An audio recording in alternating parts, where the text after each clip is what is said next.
안에서 축복합니다. 예수 안에서 사랑합니다. 예수 안에서 축복합니다.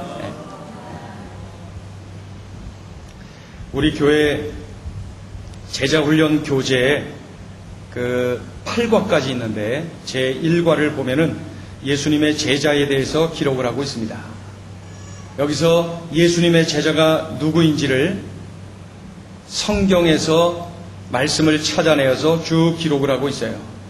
거기에서 6가지가 기록되어 있는데 보면은 제자는 주님을 따르는 자이다. 제자는 배우는 자이다. 제자는 십자가를 지는 자이다. 제자는 주인을 섬기는 종이다. 제자는 신앙 공동체를 이루는 자이다. 제자는 위탁받아 파송받은 자이다. 이런 내용입니다. 주님이 제자를 부르시고 제자를 훈련시키시고 파송하시는 과정에서 제자는 이러이러한 사람이다 라고 성경이 우리에게 알려주고 있습니다. 우리는 예수님의 제자로 살기를 원합니다. 너나 할 것 없이 우리가 기왕 예수 믿는 거 예수님의 제자로 살고 싶어요. 기왕 예수 믿기로 작정한 거 그런 인생 살고 싶어 합니다. 예수님께서 나를 선택하셨어. 예수님이 나를 불러내셨어. 나를 제자 삼아 주셨어요. 나에게 사명을 주셨어요. 뿐만 아니라 나와 함께 하시고 나를 도와주시고 나를 인도하시고 나를 책임져 주시는 그러한 은혜를 누가 누린다고요? 바로 제자가. 그러니 제자는 축복이. 제자는 축복이. 제자의 삶은 은혜 중에 은혜가 분명한 것이죠. 우리가 예수님의 제자로 훈련되어지고 성숙해질 때 영적 싸움에서 승리할 수가 있어요. 우리가 예수님의 제자로 훈련되고 성숙해지고 그런 중에 우리는 영적 전투에서 승승장구할 수가 있는 거예요. 또한 예수님의 제자로서 아주 멋지게 쓰임받는 그런 인생을 살아갈 수가 있게 되는 것이죠. 그렇다면은 내가 예수님의 제자로 살아야 하는데 무엇을 갖추어야 할까요? 어떤 것이 훈련이 되어야 할까요? 제자는 태어나는 것이 아니라 만들어지는 것이다. 훈련을 강조하는 말이죠. 훈련. 주님이 나를 선택하시고 불러내시고 제자 삼아 주셨지만은 내가 훈련되지 않으면 제대로 쓰임받을 수가 없어요.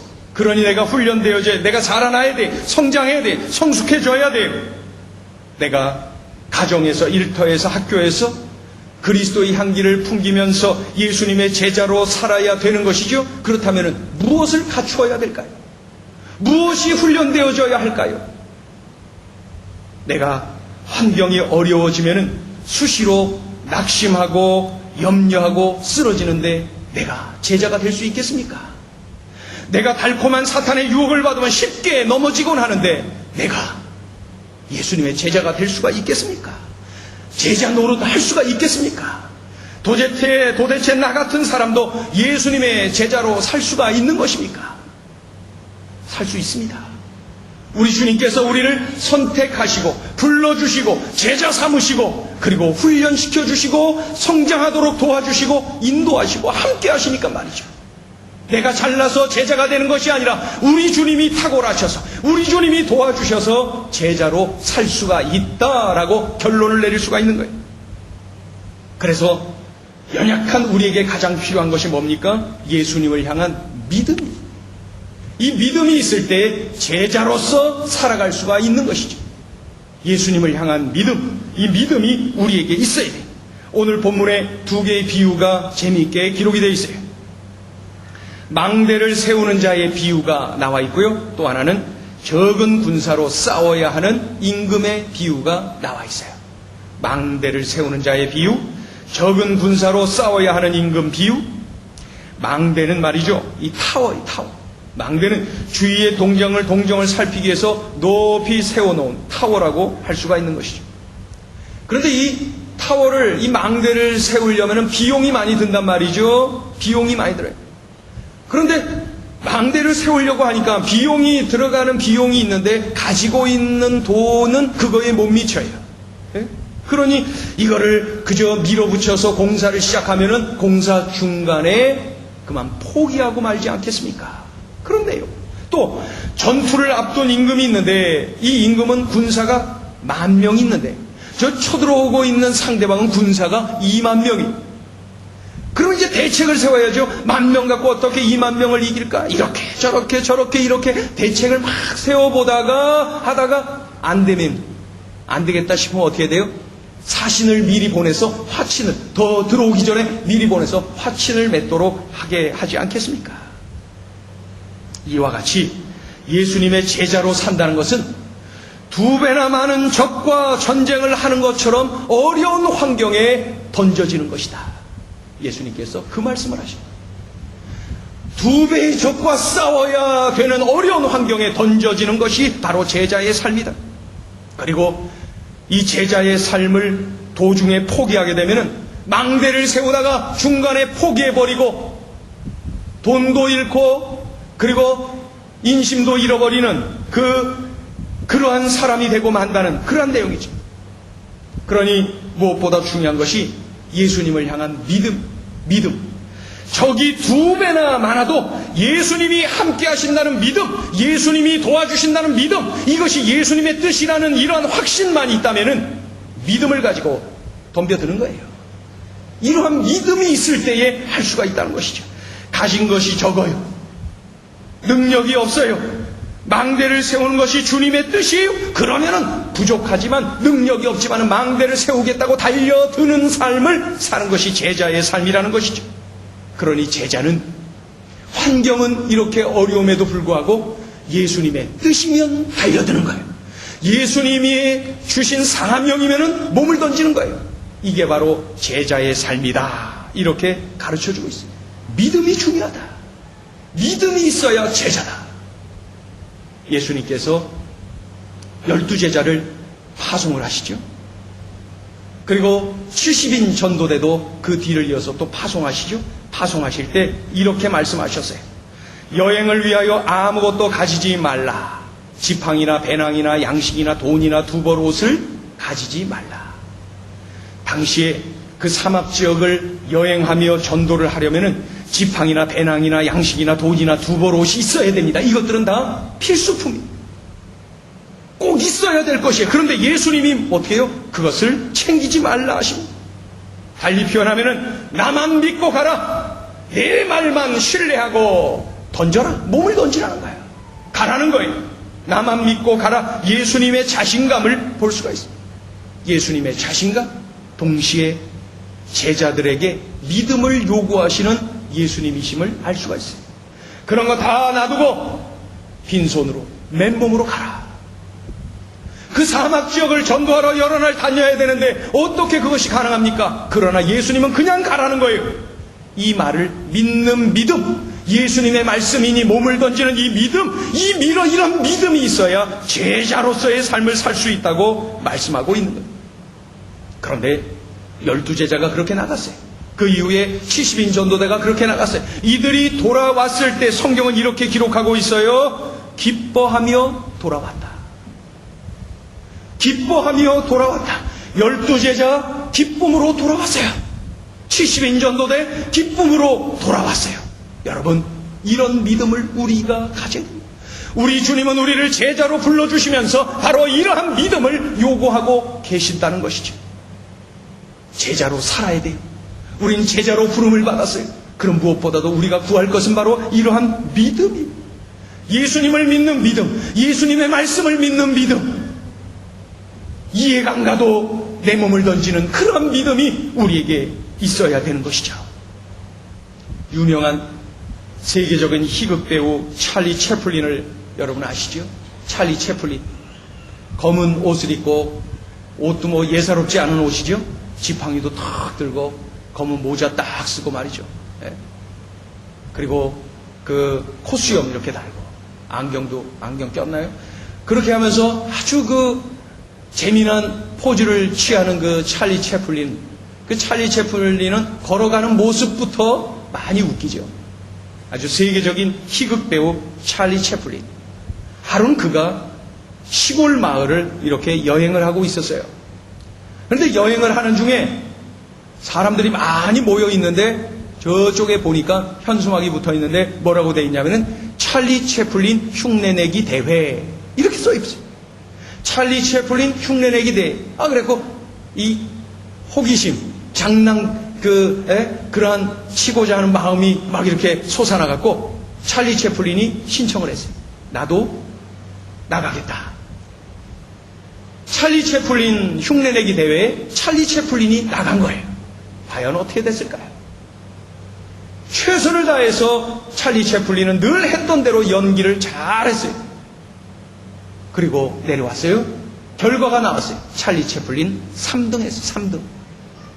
여러분 이해가 갑니까? 웃지 못할 일이 일어난 거예요. 찰리 채플린 흉내내기에 3등을 하고 말았다는 것이죠. 여러분, 진짜와 가짜를 구분하지 못한 거예요. 예수님의 제자는 오직 예수님만 믿고 오직 예수님의 말씀만 최고로 알고 따라야 됩니다. 때로는 이단들이 유혹을 해요. 그것은 가짜예요. 진짜이신 예수님만을 따라야 되는 것이죠. 때로는 말이죠. 나의 지식이, 나의 경험이, 나의 이성이 예수님의 제자로 살아가는데 장애물이 될 때가 있어요. 여러분, 이것 또한 가짜예요.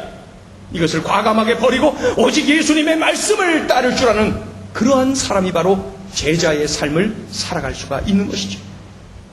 이런 모든 가짜들을 물리치고 오직 예수님 말씀을 믿고 따르는 삶, 그것이 바로 제자의 삶이다 우리에게 가르쳐주고 있습니다. 바라건대 우리 모든 행전 식구들이 오직 예수 말씀만을 믿고 따르는 예수의 제자들 되시기를 축원합니다. 스승이신 예수님과의 관계에서, 그리고 사역의 현장인 모든 사람들과의 관계에서 이 품성이 중요하다는 것을 우린 또한 말씀을 보면서 알 수가 있어요. 오늘 제가 이 설교를 하는 내용은 최근에 누가복음 큐티를 쭉 하던 내용들을 지금 모아서 이렇게 지금 말씀을 전하고 있습니다. 그래서 큐티를 열심히 하신 분들은 오늘 이렇게 전해지는 말씀이 보았고 은혜 받았고 묵상했던 내용들이 계속 전해지고 있는 것을 깨닫게 되실 거예요. 예수님의 제자는 예수님의 품성을 닮기를 늘 갈망하고 기도하고 그리고 훈련해야 되는 것입니다. 예수님의 품성, 이 예수님의 캐릭터, 이 품성을 우리가 닮아야 되는 것이죠. 예수님의 제자는 예수님을 닮아야 돼요. 예수님의 이 품성을 닮아야 돼요. 그러니까 예수님을 향한 이런 믿음, 견고한 믿음을 가지고 또 예수님의 품성을 닮아가야 되는 거예요. 먼저는 인내를 닮아야 돼요. 인내. 오늘 본문을 보면은 많은 사람이 예수께로 와서 제자 시켜달라고 아우성을 치는 것이죠. 사람들이 막 예수님께로 막 몰려와서 그리고 뭐라 그래요? 제자 시켜달라는 거예요. 제자 시켜주세요. 예수님 인기 좋아요. 병자들 고치고 귀신 내쫓고 사람들이 막 수천 명, 수만 명이 절절절절 따라다니니까 야, 제자 하면은 한 자리 하겠구나. 세상이 알아줄 때 내가 제자가 되면은 한 자리 하겠구나. 사람들이 몰려와서 제자 시켜달라고 막 들이대는 것이죠. 그때 예수님께서 이렇게 말씀하셨어요. 27절 같이 읽어보세요. 27절 시작. 누구든지 자기 십자가를 지고 나를 따르지 않는 자도 능히 내 제자가 되지 못하리라. 한 번 더 크게 읽어보세요. 시작. 누구든지 자기 십자가를 지고 나를 따르지 않는 자도 능히 내 제자가 되지 못하리라. 자기 십자가를 지고 예수님을 따라야 된다는 거예요. 이게 도대체 무슨 말씀이에요? 당시에 죽을 죄를 지어서 십자가형을 이렇게 선고를 받은 죄인은 저 아랫역에서 그 자기가 달려 죽을 십자가를 내야 됩니다. 그리고 거리에 나와서 그것을 메고 끌고 그러면서 올라가는 거예요. 어디로? 자기가 죽을 자리로. 예수님도 그러셨죠? 골고다 언덕으로 올라가셨잖아요. 그 십자가 형틀에 매달려 죽을 그 자리, 자기가 죽을 그 자리로 자신이 달릴 그 십자가를 메고 가는 거예요. 그런데 이 동네로 와서 많은 사람들이 쫙 줄 서 있는데 그곳을 말이죠, 십자가를 메고 가는 거예요. 그때 사람들은 조롱을 하고 침을 뱉고 때로는 돌도 던지고 그러한 고통과 수치를 당하면서 자기가 죽을 그 자리로 십자가를 메고 가는 것입니다. 여러분, 이 말씀 무슨 뜻이에요? 예수님의 제자가 된다는 것은 예수님 때문에, 복음 때문에, 예수님의 영광을 위하여, 참으로 예수님이 주신 사명을 위하여 고통과 수치까지도 당할 수 있어야 된다. 자신의 십자가를 지고 가는 사람만이 예수님의 제자가 될 수 있다.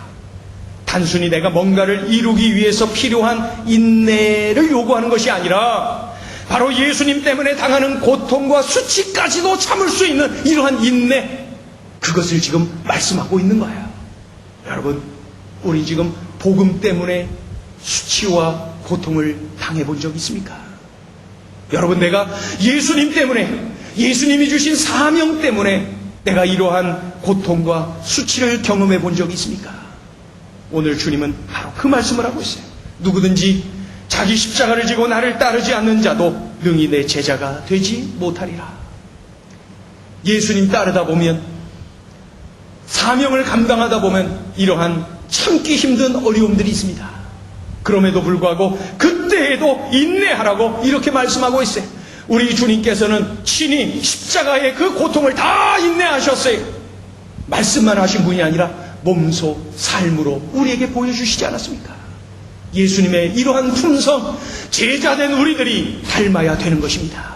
예수님의 이러한 인내의 품성을 우리가 갈망하며 기도하며 훈련해야 되는 것이죠. 인내, 우리가 꼭 닮아야 됩니다. 또 하나의 예수님의 품성은 겸손. 하루는 제자들 중에서 서로 막 옥신각신하면서 누가 크냐, 누가 높냐 서로 말다툼이 벌어졌어요. 한참 막 그러면서 옥신각신. 그때 예수님께서 이런 말씀을 하셨어요. 누구든지 이 어린아이와 같이 자기를 낮추는 사람이 천국에서 큰 자니라. 너희 모든 사람 중에 가장 작은 그가 큰 자니라. 결국 겸손하기를 가르치고 계시는 것이죠. 그런데 예수님은 말씀으로만 겸손하라 하신 것이 아니라 직접 삶으로 보여주셨어요. 그 삶을 사도 바울은 빌립보서 2장에서 기록을 하고 있지요. 우리 같이 한번 읽어볼까요?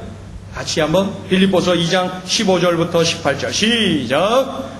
너희 안에 이 마음을 품으라. 곧 그리스도 예수의 마음이 그는 근본 하나님의 본체시나 하나님과 동등됨을 취할 것으로 여기지 아니하시고 오히려 자기를 비워 종의 형체를 가지사 사람들과 같이 되셨고 사람의 모양으로 나타나사 자기를 낮추시고 죽기까지 복종하셨으니 곧 십자가에 죽으심이라. 빌립보서 2장 5절부터 내용이네요. 말씀으로 겸손을 가르치시죠. 그리고 삶으로 가르치고 계셨죠. 예수님의 제자는 겸손해야 됩니다. 어느 책을 읽다 보니까 교만한 사람이 망하는 이유 3가지 그렇게 기록이 되어 있어요. 우리가 꼭 명심하고 기억을 해야 되겠습니다. 교만한 사람이 망하는 이유 3가지. 첫째, 자기가 잘한다고 생각해서 하나님께 기도하지 않으니 망한다. 둘째, 자기가 잘한다고 생각하여 최선을 다하지 않기 때문에 망한다. 셋째, 자기가 잘났다고 다른 사람과 협력하지 않기 때문에 망한다. 그러니 교만하면 망한다. 그러나 성경은 교만한 사람이 패망할 것을, 거만한 사람이 패망할 것을 분명히 말씀함과 동시에 겸손한 사람은 존귀해진다. 겸손한 사람은 하나님이 높여주신다는 말씀을 성경 도처에서 말씀하고 있습니다. 누구든지 이 어린아이와 같이 자기를 낮추는 사람이 천국에서 큰 자니라. 우리 같이 읽어보세요. 거기를 시작. 누구든지 이 어린아이와 같이 자기를 낮추는 사람이 천국에서 큰 자니라. 누가복음 9장도 읽어보세요. 시작. 너희 모든 사람 중에 가장 작은 그가 큰 자니라. 한마디로 겸손할 때 큰 자가 된다는 거예요. 서로 높아지려고 옥신각신하는 제자들이 우리의 모습은 아닙니까? 나를 드러내고 싶어서, 나를 높이고 싶어서 그러는 것은 아닙니까? 낮아져야 돼요. 낮아져야 높아져요. 겸손해야 하나님이 존귀하게 만들어 주셔요. 낮아지세요. 부서지세요. 깨어지세요. 그것이 하늘의 법칙이에요. 이 신령한 역설을 우리가 늘 명심해야 돼요. 그리스도의 제자, 예수의 제자는 예수님의 품성인 이 겸손을 늘 배워야 되는 것입니다. 또 하나의 예수님의 품성은 온유입니다. 온유, 부드러움. 예수님이 예루살렘으로 가시는 길에 사마리아 동네를 지나가게 되셨어요. 사마리아인들이 모여 사는 그 마을을 지나가게 되었어요.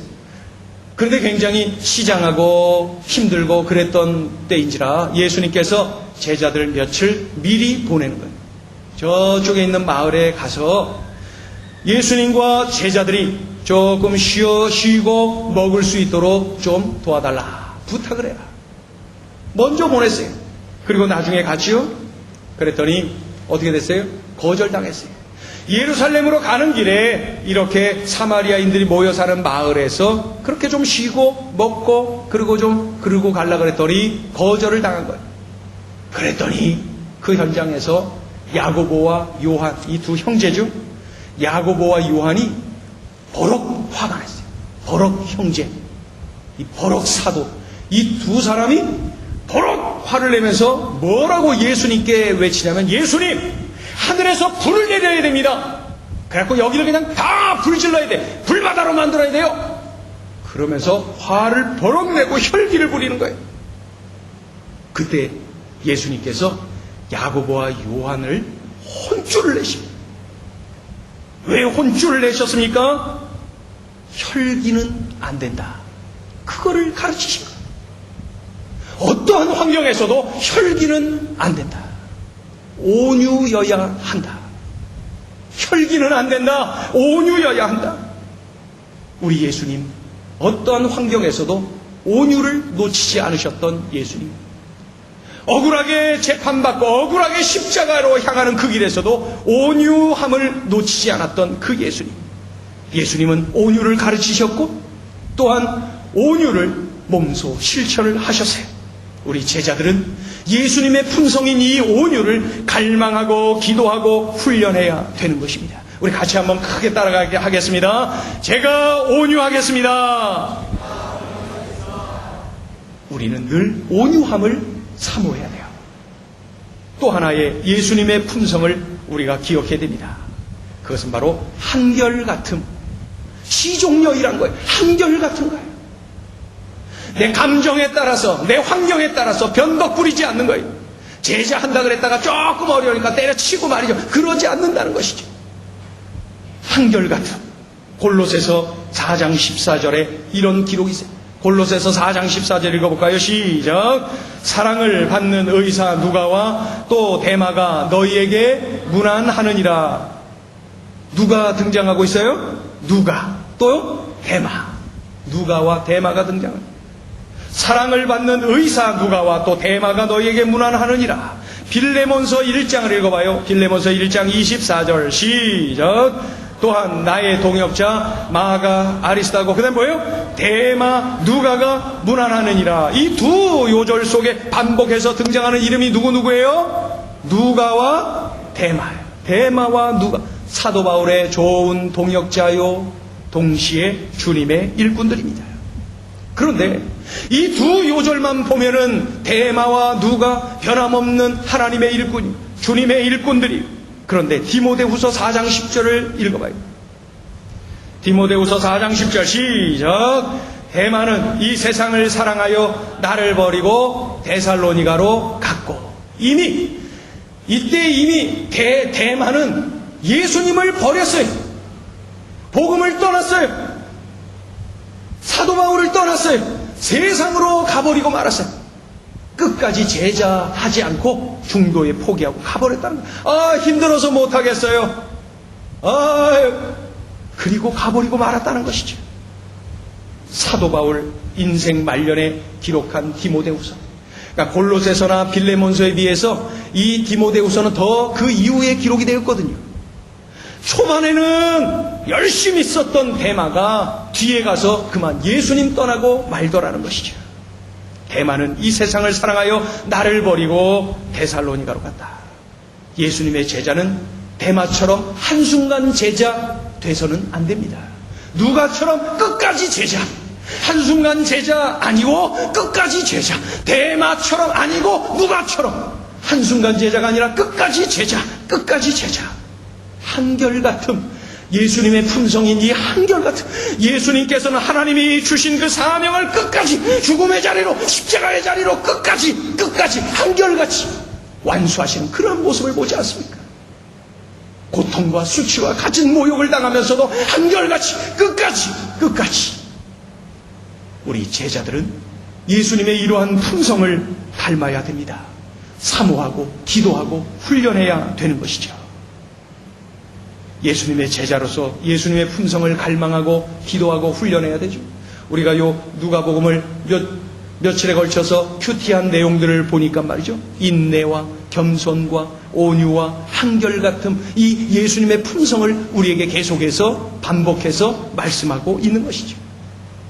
이제 26절을 봅니다. 26절 크게 읽어요. 시작. 무릇 내게, 다 같이 26절 본문이요. 시작.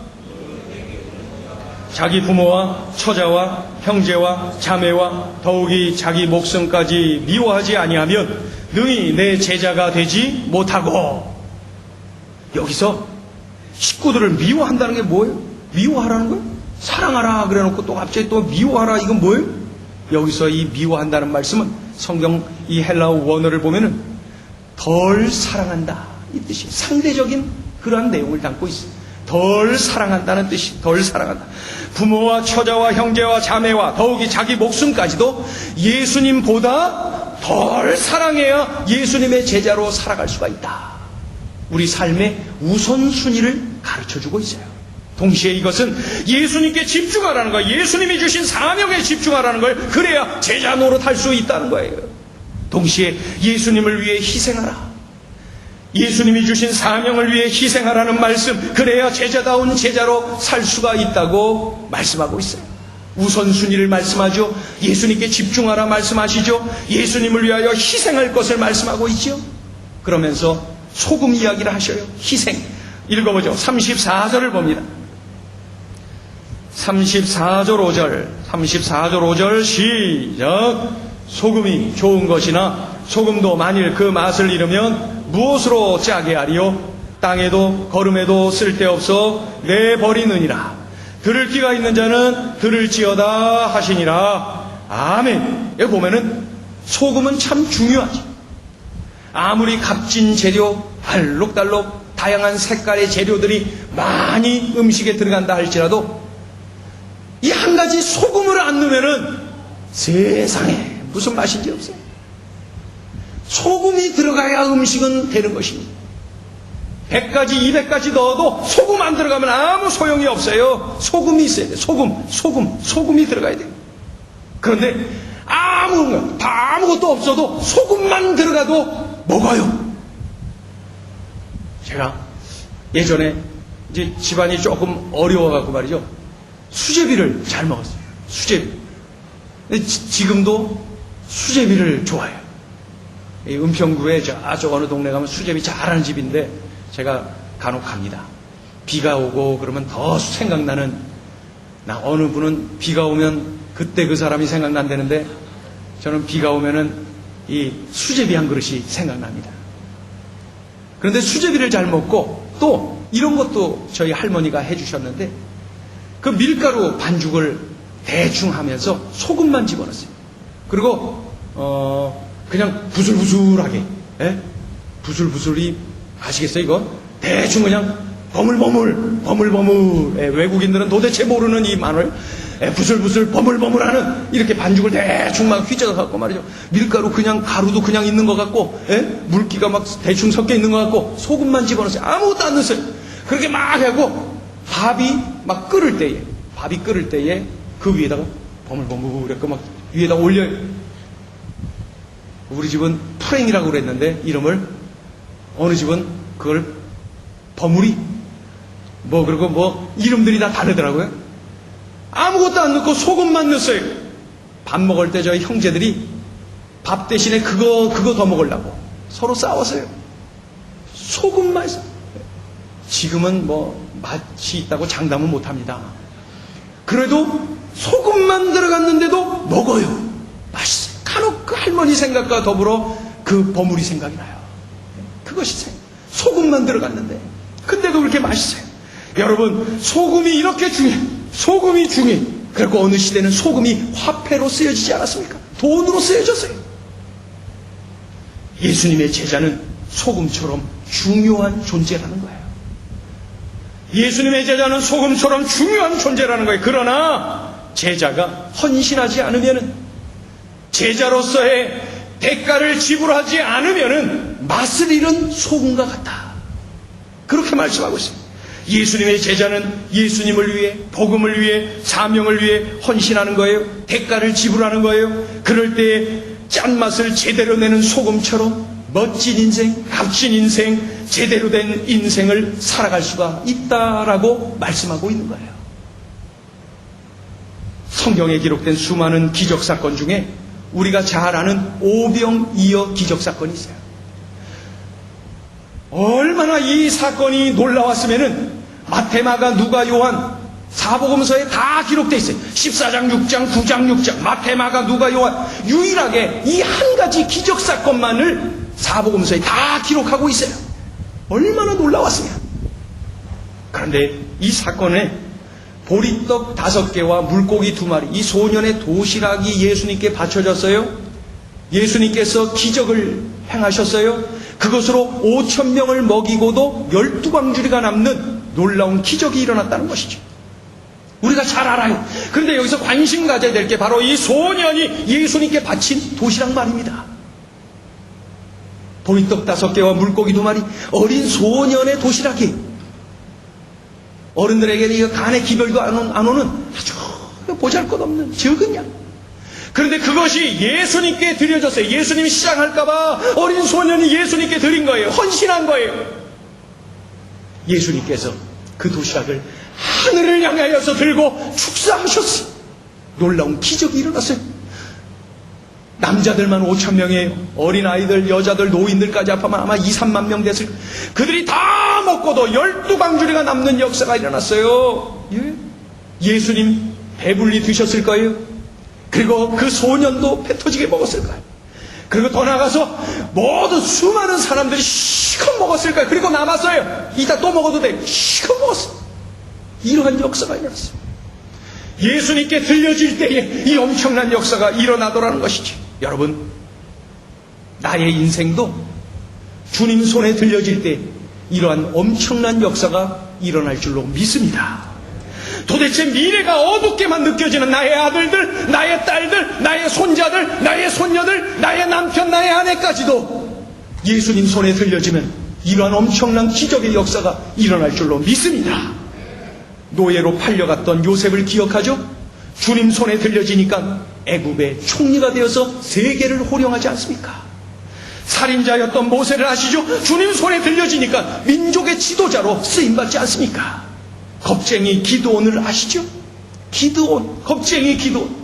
주님 손에 들려지니까 민족을 살리는 용맹한 용사가 된 것 여러분 아시지 않습니까? 우리가 예수님의 제자로 산다는 것은 내 인생이 주님 손에 들려지는 삶이에요. 내 인생이 주님 손에 들려지는 것이 바로 예수님의 제자로서의 삶이라는 것이죠. 달리 표현하면 축복이, 감격이, 감사의 은혜, 이것보다 더 큰 은혜가 어디 있어요? 그래서 사도 바울은 이렇게 고백했잖아요. 나를 충성되이 여겨 일꾼 삼아 주셨다. 나 같은 자를 충성되이 여겨 일꾼 삼아 주셨다. 그 엄청난 축복, 그 황홀한 감격을 생각한다면은 예수님 때문에 희생당하는 거 괜찮아요? 예수님이 주신 사명 때문에 내가 대가를 지불하는 거 괜찮아요? 괜찮아요. 주님이 나를 들고 계시는데 괜찮아요. 얼마든지 인내할 수 있어요. 얼마든지 극복할 수 있어요. 얼마든지 이겨낼 수가 있는 것이지.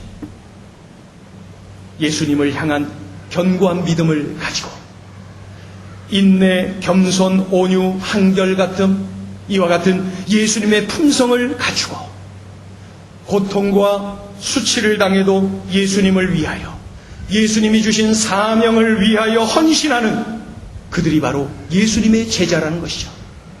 오늘 우리에게 그러한 삶을 요구하고 계십니다. 여러분, 우리의 삶이 얼마나 남았을지는 모르나 그저 내가 주일에 이 자리에 왔다가 그저 좋은 말씀이니 듣고 가고, 그저 미지근하게, 그저 타성에 젖어서, 그저 종교의 껍데기만 뒤집어 쓰고 살아가는 그런 모습으로 살기를 원하시는 것입니까?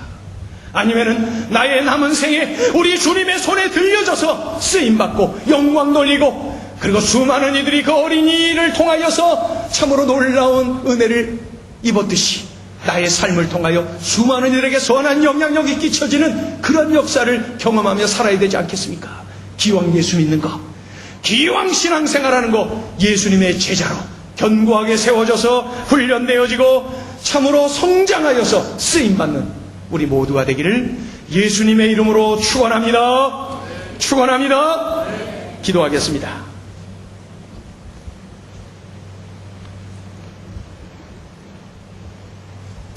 하나님 아버지, 우리를 선택하시고 우리를 불러주시고 우리를 제자 삼아 주시고 또한 우리를 훈련시켜 주시고 성장시켜 주시고 하나님의 영광의 도구로 써주시니 참으로 감사합니다.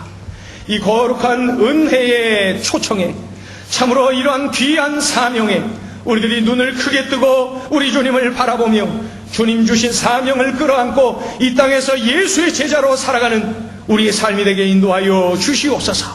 하나님 아버지, 우리들에게 하늘문 여시고 은혜를 더하여 주시고 성령의 기름을 부어주시고 온전히 하나님의 영광을 위하여서 어떠한 환난도 어려움도 참아내며 극복하며 하나님을 의지하며 하나님께 영광 돌리며 세상을 향하여 선한 영향력을 끼치며 살아가는 우리 모두가 되게 하여 주시옵소서. 하나님, 나 자신의 모습을 바라볼 때 참으로 하찮아 보일 때가 많이 있습니다. 수시로 죄를 범하고 넘어져 있는 모습을 보기도 합니다. 하나님 아버지, 그럼에도 불구하고 그런 중에도 나를 선택하시고 나를 불러주시고 제자로 삼아 주셨습니다. 하나님, 나의 모습이 더욱더 성숙해지고 훈련되어지게 도와주시고 제자다운 제자로 훈련되어지고 제자다운 제자로 쓰임받는 우리의 삶이 되게 은혜를 베풀어 주시옵소서. 모든 것 감사드리며 예수님의 이름으로 기도 올리옵나이다. 아멘.